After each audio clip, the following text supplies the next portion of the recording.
আমরা শিক্ষা সচিব আর উপদেষ্টার পদত্যাগ চাচ্ছি।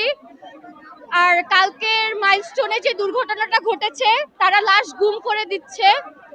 তারা তো কোনো টেররিস্ট বা চোর না যে আপনারা লাশ গুম করতেছেন। আপনাদের ঘরেও সন্তান আছে, অ্যাটলিস্ট তাদের লাশ দেখাটা দেখতে দেন, তাদের লাশটা তাদের কাছে ফিরায় দেন, অ্যাটলিস্ট কবরটা দিতে দেন। নিহতের সংখ্যা কোনোভাবেই তারা প্রকাশ করতেছে না। স্টুডেন্ট যখন নিহতের সংখ্যা প্রকাশ করতেছে, সেনাবাহিনী এসে মারতেছে।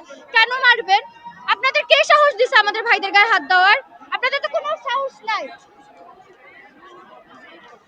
আর 25 ব্যাচ আমরা যারা এক্সাম দিচ্ছি, আমাদের সাথে যত রকম অন্যায় হচ্ছে, অবিচার হচ্ছে, প্রশ্নের প্যাটার্ন চেঞ্জ হয়ে যাচ্ছে, এগুলোর প্রত্যেকটা হিসাব তারা আমাদের দিবে। তারা যদি আমাদেরকে এতটুকু আশ্বস্ত করতে পারে যে আমাদের পরের ব্যাচও এইভাবে পরীক্ষা হবে, তাহলে আমরা এইভাবেই পরীক্ষা দিব। আর যদি আজকে আমাদের টাইমে গভর্নমেন্ট নাই, পরের ব্যাচ গভর্নমেন্ট পাবে, তখন তো তার সেই গভর্নমেন্ট চাবে তার দেশ ভালো রেজাল্ট করুক। যেহেতু আমাদের টাইমে গভর্নমেন্ট নাই, তাদের টাইমে গভর্নমেন্ট হবে, তারা তো এরকম সংখ্যালঘুভাবে ফেল করবে না যেটা আমরা করতেছি। পরীক্ষার কেন্দ্রের মধ্যে আমাদের সাথে যা তা ব্যবহার করতেছে। আপনারা তো জানেন না কেন্দ্রের মধ্যে আমাদের সাথে কি হইতেছে। এরকম ব্যবহার করার তো কোনো মানি হয় না। তো এগুলাই তারা আমাদের কাছে করুক। আপনার পরিচয়টা বলবেন একটু। আমি রুভা, বীরশ্রেষ্ঠ মুন্সি আব্দুর রউফের এইচএসসি ব্যাচ।